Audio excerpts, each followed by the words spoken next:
Some planners follow trends. Others create them. Sonia walks into a room and makes it her own. How's it going today? It's going great. Allow me just to introduce you to another episode of All Talk, No Regret. And today, my guest today is a force in the luxury wedding game across Canada, New York, and beyond. I'm going to tell you, I've worked with you countless weddings, and every time it's like a masterclass of execution, aesthetics, and let's get this right, calm confidence.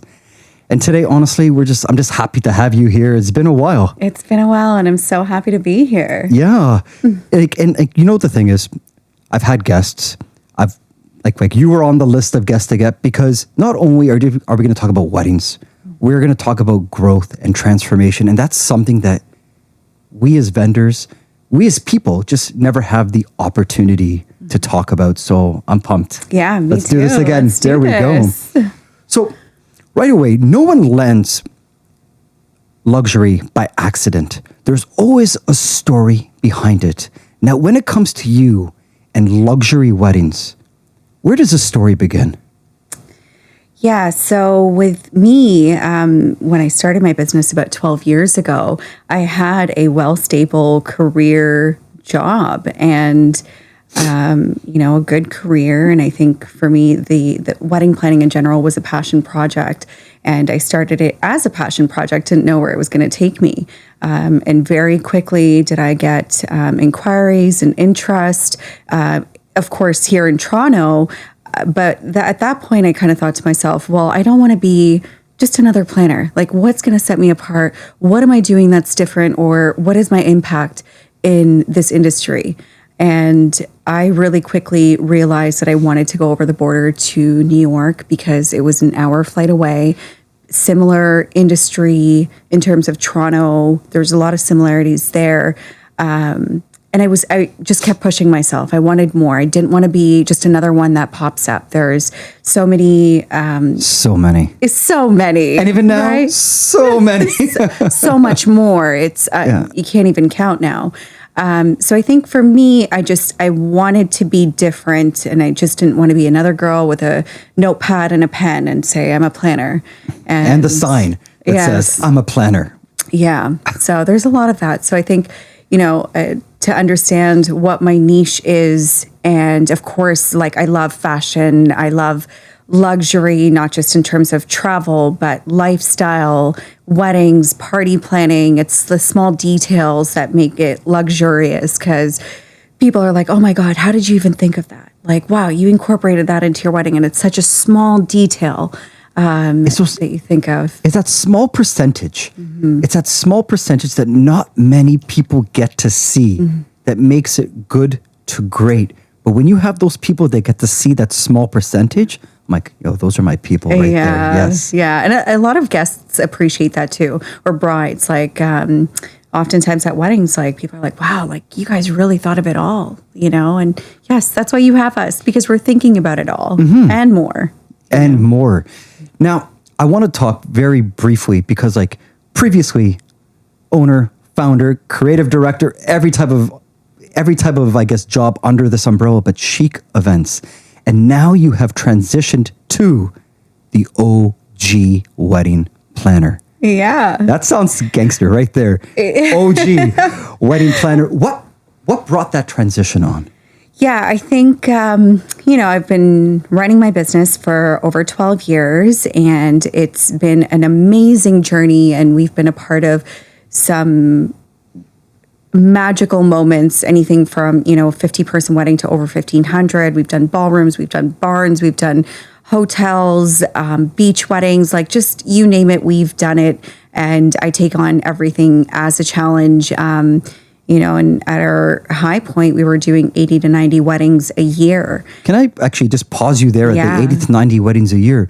Now, I remember when you first started, right? Like, everyone has their starting point.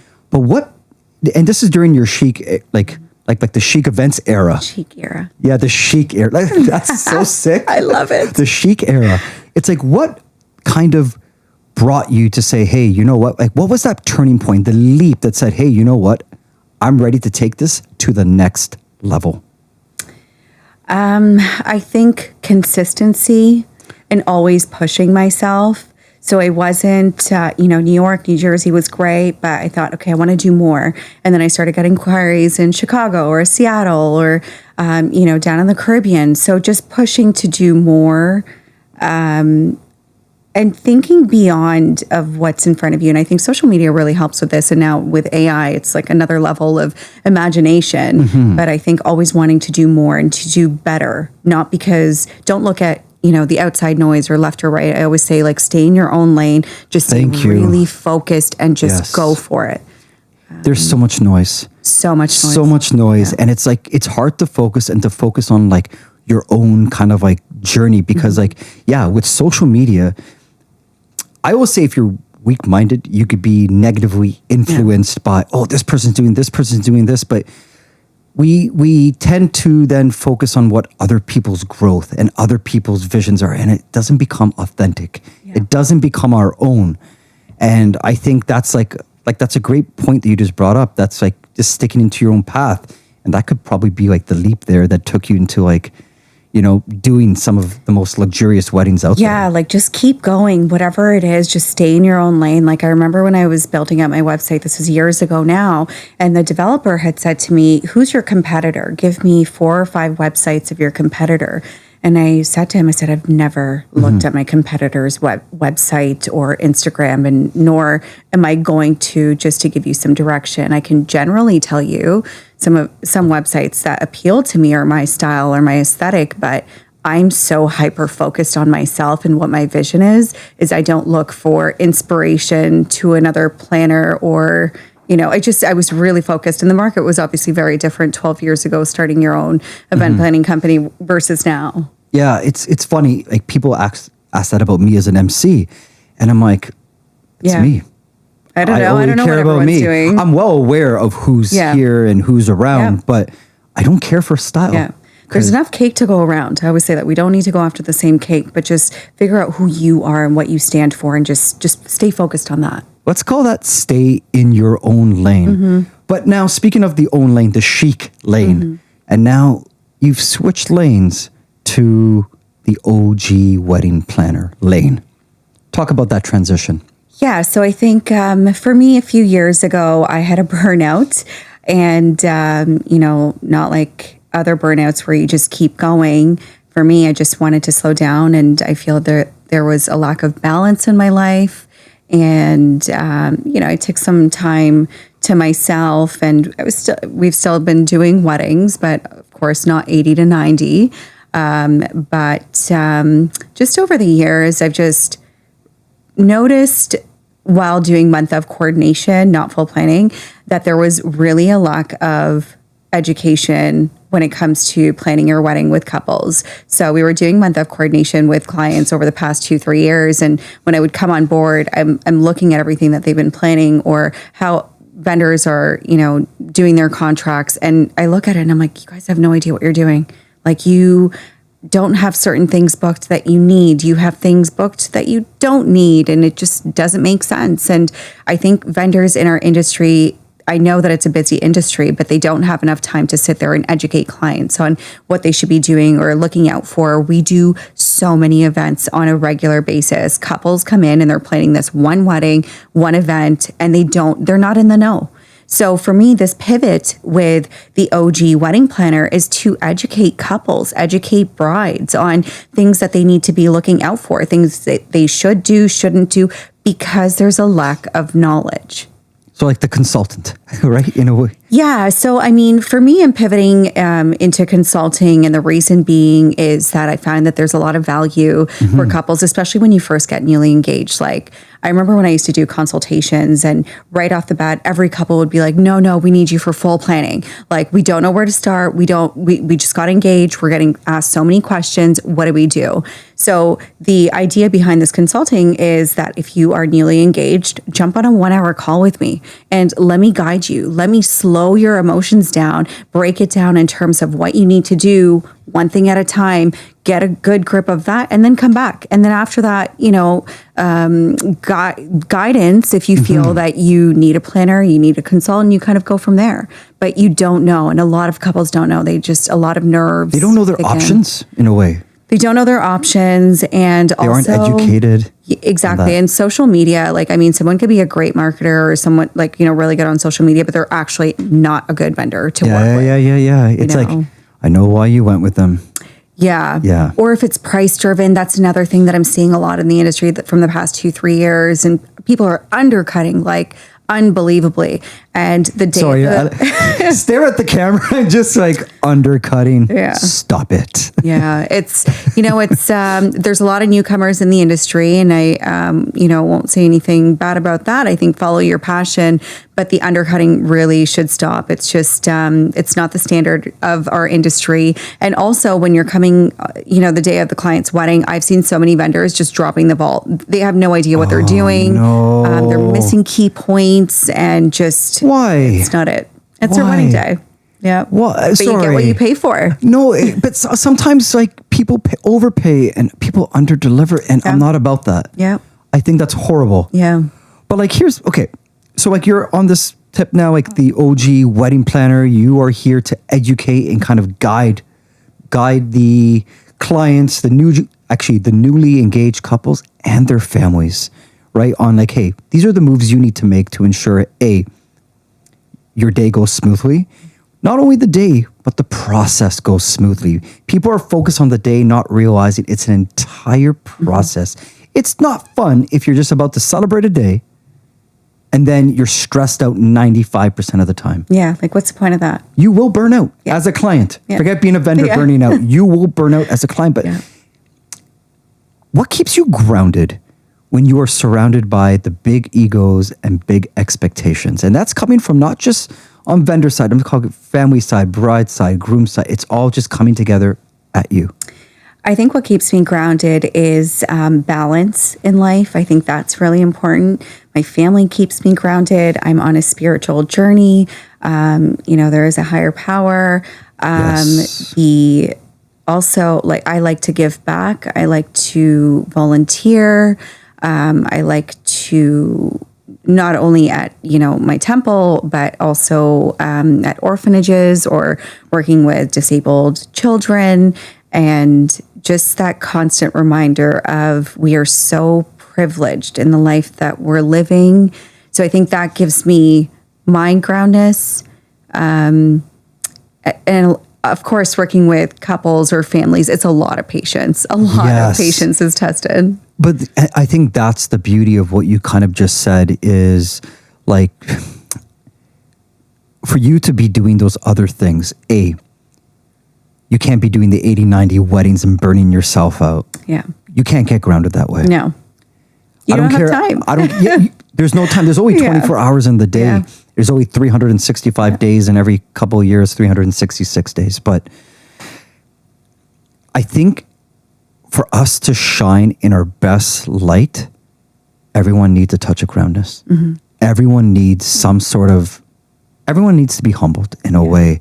And whether that is intentional or not intentional, it's something that's a must, because if you're burning yourself out, if you're living in your own head, your own ego, and please correct me if I'm wrong, you will not produce the best, and you will not be patient with the clients, and it will come out in the worst ways possible. Yeah, I think a lot of people are also in a rat race from day to day. They're not thinking about, hey, I need to be humble, or I need to be grounded, or give back, or, do something beyond me. Mm-hmm. Just people don't have time for that, whether you're in a different industry than ours, or, you don't have time. Yeah.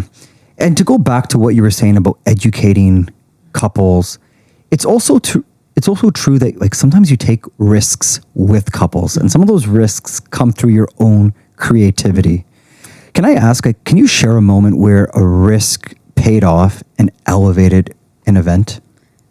Oh my gosh, we've seen so much. I'm sorry to catch you off guard, but I'm I think that's a must, right? Because we all know now, yes, you're patient, and delivering patience is one thing, but taking risks with clients saying, hey, we actually have to try this. It will work. I believe in it. We've seen it all. Like anytime a client is like, hey, I've seen this on social media, or I've seen this now on AI, can we incorporate this into the wedding? Our biggest thing is, okay, how do we make the logistics work? How are we going to execute this? And I would never sign up for something that I don't think that I could do, whether it's a helicopter landing, whether it's, farm animals, We've done the helicopter landing. Oh, we've done plenty. There's so many things that we've done over the past 12 years, really. I remember we did a wedding in Chicago. That was the first time that we shut down the downtown area of Chicago to do a Barath.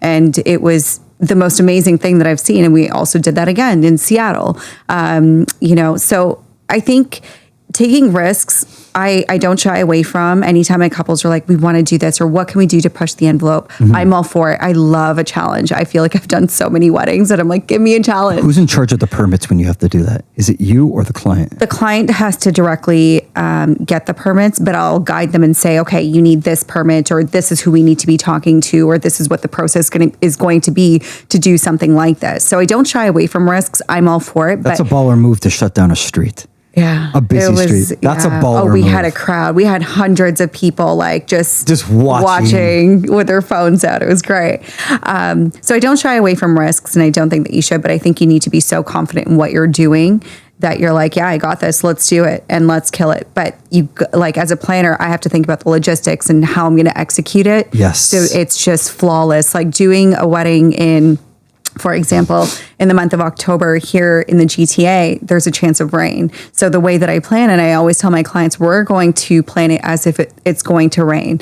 And I get pushback, but this is just... You have to, because... I have to. There's no if or buts. There's no, let's think about it. No, we're doing this, and this is what it is. You have to think positively. It was, yes, great, you do. Yeah. But you need that plan B in full effect. You do. And you know how many times the day of it rains and people will come up to me like, are you nervous it's going to rain? Nope. Or are you I'm like, no, not at all. Do you feel the rain? You don't. So we're doing pretty good. There we go. Yeah.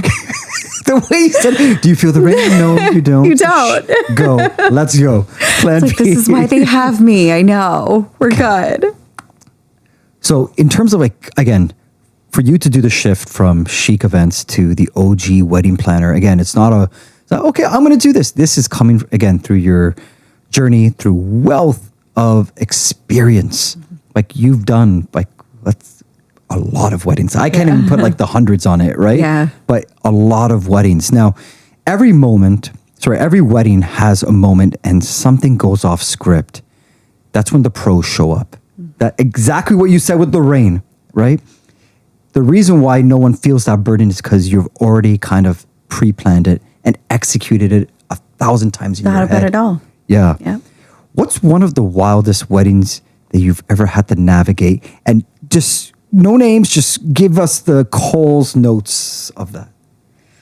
Oh my gosh. Even if it's some moments of that wedding, there's so much that we see behind the scenes, and it doesn't matter how much you plan. There are always things that come up because you can't control the uncontrollable. I can't control the caterer. I can control the caterer to be assigned to a wedding and show up to do his job, but then I can't control what's happening back of house or how he's making the food or whatever it may be. So there's a lot of moving parts when it comes to weddings, and you can't control it all. There's always things that come up. I always take it as a challenge. So I always pre-plan as much as I can so I have more energy the day of to deal with the fires. And that's all I'm doing the day of is putting out fires. It could be as simple as we're doing a reception together and, we have an MC who's running through the program, and now my performers are not there. Mm-hmm. We need to pivot. We need to figure it out. So now I'm, speaking with the MC directly and saying, let's push this performance or let's do this. You're executing everything front of house. I'm doing everything back of house. Yeah. And I think that's what people think and say, oh, it's so seamless. It's so easy what you guys do. No, we're working, together on that. I remember one time it was an outdoor wedding, right? I was mid-game, but the chef wanted their food to be out. And the families agreed to that as soon as the food's out, we stop whatever. And we get everyone ready for food. And you know me, I love my games. I love doing what I got to do. And I'm like, can I please put, and you're like, like this thing. And it was when I'm like, and then all of a sudden you came up in the midst of the game and you're like, the slightest nod. And I'm like, all right, guys, we're going to do part 2 after. Yeah. It's time for food. You know, we have to keep like everything in mind. So with you, you're looking at the front end, but I got to make sure the back end all flows. And No food one is sees that. No one sees that. Food is a really big thing. The last thing we want is families to spend, you know, X amount on their food, and the food is an experience on its own. For now, guests to come and it's cold, because that's the first thing that they'll complain about, is that the food is cold. You know, so you got to look at both sides. Like, you're orchestrating the front end, whereas I'm doing the back end, and we both just got to mesh together. Yeah. Now, sometimes I get there and the back end's taken care of, but sometimes the front end could be very dramatic and the mood could shift. Being an experienced OG wedding planner, right? How can you reset the mood? Like, what are some things that you can do to reset the mood so that way, hey, not you're just grounded, everybody's grounded? I think giving that a surety to the vendors, like I always check in with all the vendors when we're at a wedding. I give the reassurance to the families, the couple, and just communicating on that level. I think that makes a big difference, because if you're kind of avoiding one another, like we've done weddings where photo and video do not get along, and they make it very well aware that they do not get along, and so-and-so is getting my way, tell them to move out of the way. And I'm like, oh my gosh, I'm like babysitting. Why am I doing this? Why are you... Like, sorry. Yeah. Oh, I've seen it all. So imagine, photo, video, not get along. How do you step in and say, stop this, let's go? Like, it's almost like you're being like mama bear in a way. Yeah. Well, that's approach number 1. Usually that doesn't work. Then I have to have 2 individual conversations with both of them. Like, look, we're here for a common goal. You know, the couple, I don't want them to know whatever's going on. Let's just focus on what we're here for, and let's He kill said, this. I don't use the 388 lens well. And for me, I'm like, I don't even know what that is. Can we just get our shit together? And like, you know, they're walking in, they're doing their entrance. Let's do this. Yeah. And that's the hard part, is like it's like, I get it that there's issues between people and not everyone has to get along, but when we're in let's call it professional setting, we're not here just collecting money, and we're not just here doing things out of a hobby. This is our profession. You got to wear your professional's cap. Yeah, and stay in your own lane. Stay focused on what you're there for. Yeah. Whether I'm a planner, whether it's a videographer, a photo booth, whatever, subcategory you are, just focus on yourself. You're getting paid to do something. Focus on what you're there for, and just, get rid of the noise. Yeah. This is, again, I don't see this, and I think I've been very lucky not to see it as much as you have seen it. But have you ever experienced vendors who are just not doing their job? Yeah. They're on their phones. Phone is a big one. Drinking is another one. It's a big pet peeve for me when vendors are drinking at a wedding. And, of course, I'm not going to say any names, but I've had MCs who are like drunk before even going up to do entrances. It's sloppy. Oh my gosh, it is so cringe. I'm just gonna I can't even deal. Yeah, it's bad. So I don't appreciate. Are they slurring words?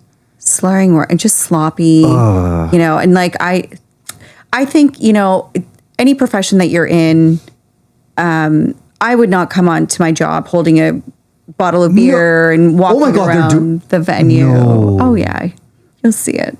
No. Yep. Okay. No. Now there's like it's a big no. Industry wedding that was like a half guest, maybe yes, but that's a different story. But like when you're pro on the clock. No.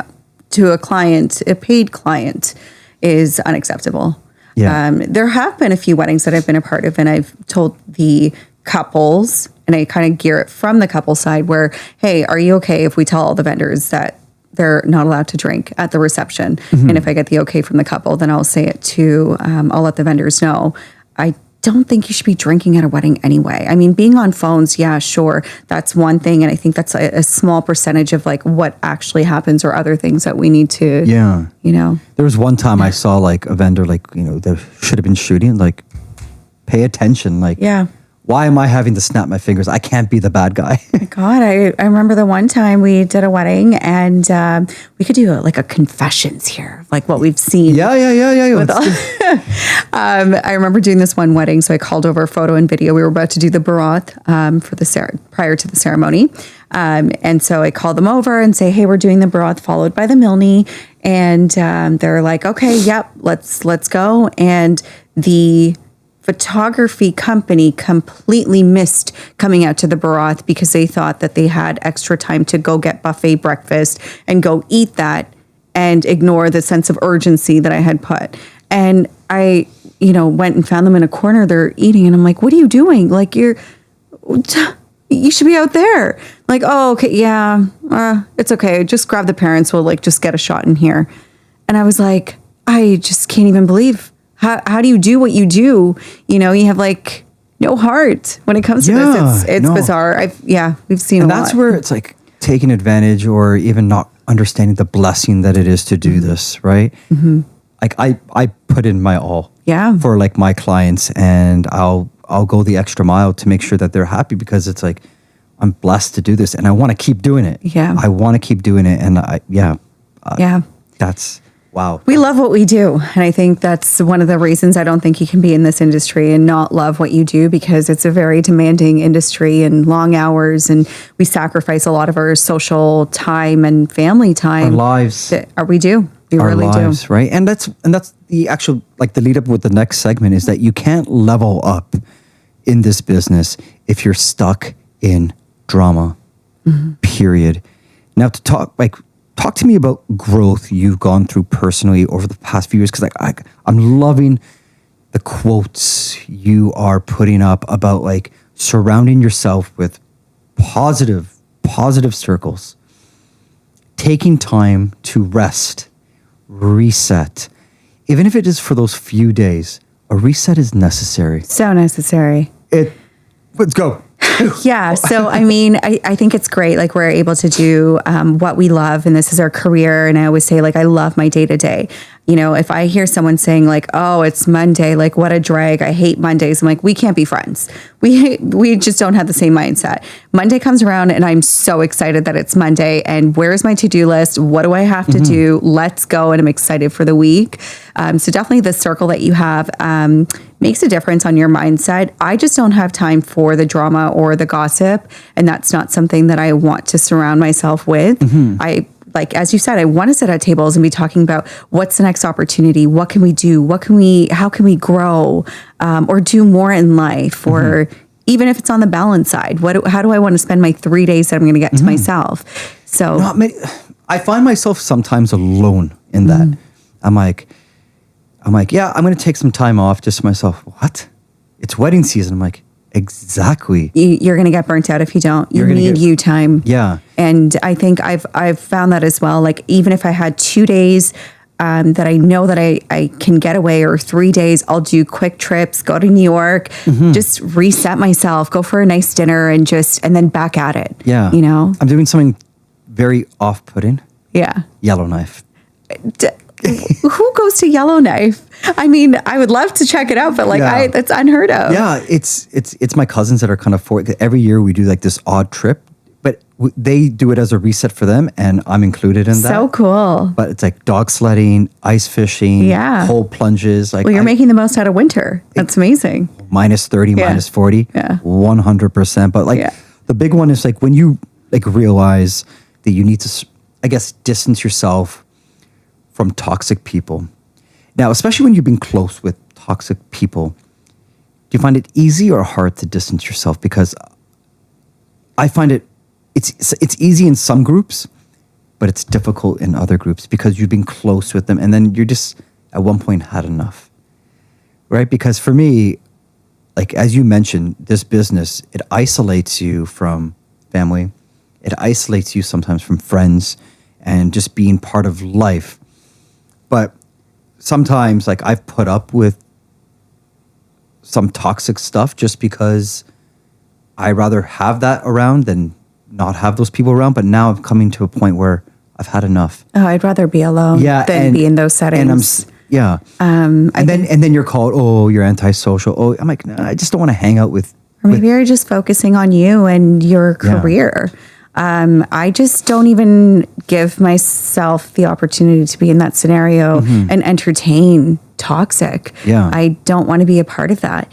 And I think just staying true to yourself and just staying focused and positive, it is really difficult and it could be challenging. But it's that quote you put up too. It's like, if we're not growing together at the table and all we're talking about is drama, I don't want to be at that table anymore. But you put yourself at that table. No one's forcing your hand being at that table. Yeah. So I think you really got to take a step back. And how do I want to spend my Monday evening at a table, talking, gossiping, or do I want to just have a mental reset? Whether it's just sitting on the couch or maybe, going for a yoga class. Yes. It's how are you spending your time, and you're feeding your brain. Everything that you do, you're feeding your brain. That is 100% true. It's the stuff you put in versus the stuff you put out. So I just want to read the part. It's like, you don't get creativity without rest, right? Yeah.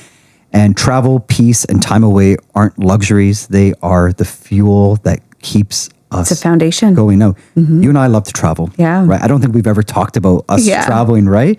But where are some places that you like to go? Are you a beach person? Are you a city person? It depends. Of course, I love to travel. I think Thailand is one of my favorite countries in the world. Have you done Chiang Mai? I haven't done this north. So I've done the south. So I haven't done Phuket or Chiang Mai. But I love Thailand. The sunsets. I could just sit on the beach and watch the sunset and just peace.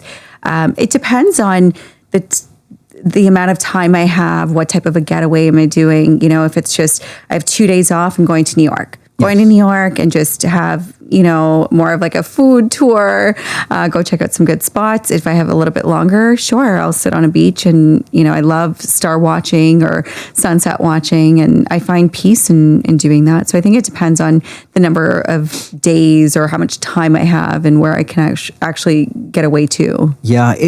Time is another thing, because we need time to make sure that we can travel, because traveling, it can suck the life out of you, right? It's time on a plane, 30,000 feet up. I recently did a gig in Jakarta. Oh, cool. It was so cool. Wow. And I remember it's like, okay, I need to go there. I have to go there. They paid my fee. They paid my flight. It was perfect, but it was almost 21 hours to get there. 21 hours to get there and around 24 hours to come back. Yeah. It took a beating on my body. Did you have much time to actually see the city in between? Okay, so I arrived there Monday. Okay. Tuesday was night one. And by the way, they start their events at 11:30 at night. Wow. And it goes to 5. Jeez. Then the next day, 9 a.m. What are they drinking down there? And that was the only day that alcohol was served. Yeah. Right? Because it was their Sangeet, 900 people. And I'll show you some of the footage, the decor that they do down there, because again, they have the manpower. Wednesday was their kind of formal dinner. Only 100 people. Oh, the best. And they wanted me to host that. Yeah. Then the next day was their matrimonial ceremony and their reception.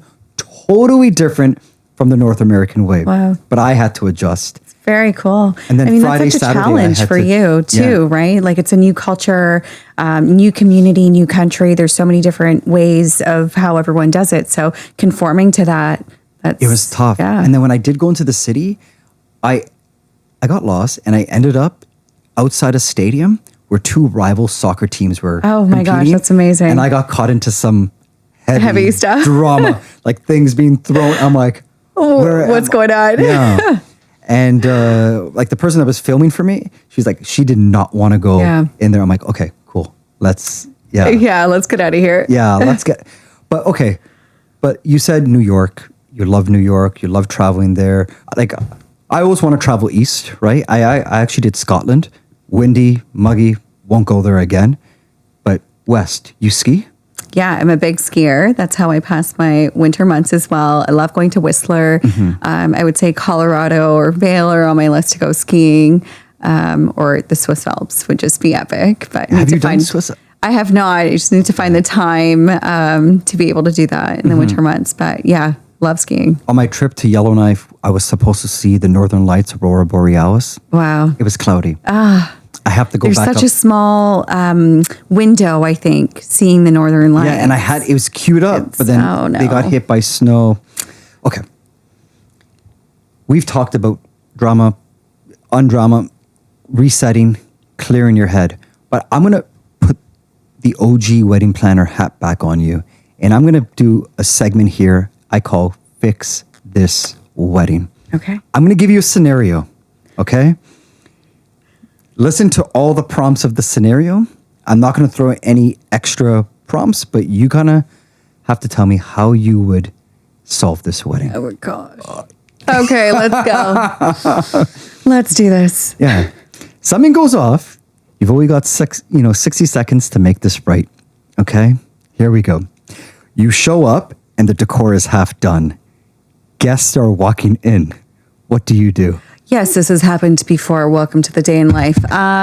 Yes, so that's definitely happened. And at that point, my team is also thrown on to the decor vendor, and we're standing there unpackaging boxes, taking decor out, filling vases with water, cutting flower stems. Like, we wear so many hats in what we do. And that has happened. And now, we're holding guests back into the cocktail lobby area. That's always my first focus, is like, where are guests entering in first? Make sure that room is completely done. So at least there's a holding space, in case of delays. So yes, we've been in that scenario, and we just got to jump in and do what we can to expedite and then allow the guests to flow in. Okay. Hands-on. That's really hands-on. Like, I'm so happy. I've seen that happen before, but I've seen some people just saying, what do we do? What do we do? What do we do? And they're all radioing each other. What do we do? I'm like, and I've heard that from decor companies, like, oh my God, thank God. Like, you guys should actually like jump in and help. Like, other people just stand there. I'm like, stand there and do what? Like, what are we doing? I'm watching you like fill water vases. Like, I'll do that. Like, go do something else. I even have to do that. Right? Yeah. Like, you do what you got to do. Like, it's not going to do us any good if there's a planner standing there dictating, like, hurry up, guests are walking in. Well, they only have 2 hands and 2 feet, so how much really are they doing? Okay. The bride is overwhelmed and crying and refuses to come out of her room. What do you do? Yeah, I've had this scenario. Okay. What happened? Like, what did you have to do? Okay, well, do you want the rated PG version? You just go shoot the PG version. Should I talk openly about it, or PG? Let's go. I'm trying to think of how I can make this PG.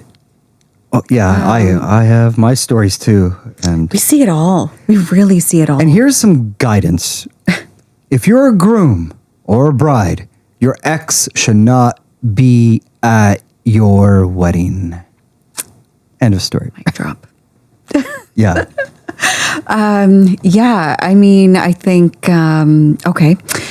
So we had this wedding, and it was in a temple, and the guy came in, he did the barat, and everyone goes in for breakfast. And during the time of breakfast and mingling, he decides to do some drugs at the temple.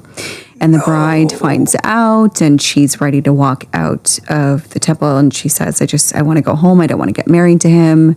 And at that point, we had to get her family involved and say, look, it's your decision, whichever way that you decide. And she was devastated, and she walked down the aisle very devastated and cried the entire time that she was doing the lava fade. So yes, I've seen that also.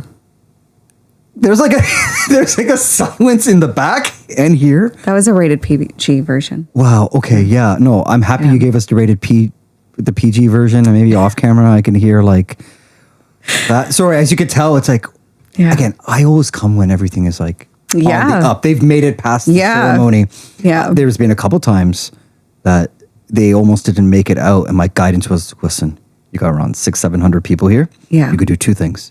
I can go in there and call this off, or you can go in there, do what you got to do, and then finish your stuff another day. Like, there's no right or wrong answer on that. I think follow your heart, follow your gut, your intuition. It's never wrong. And I mean, I would hate to be in that scenario, but yeah.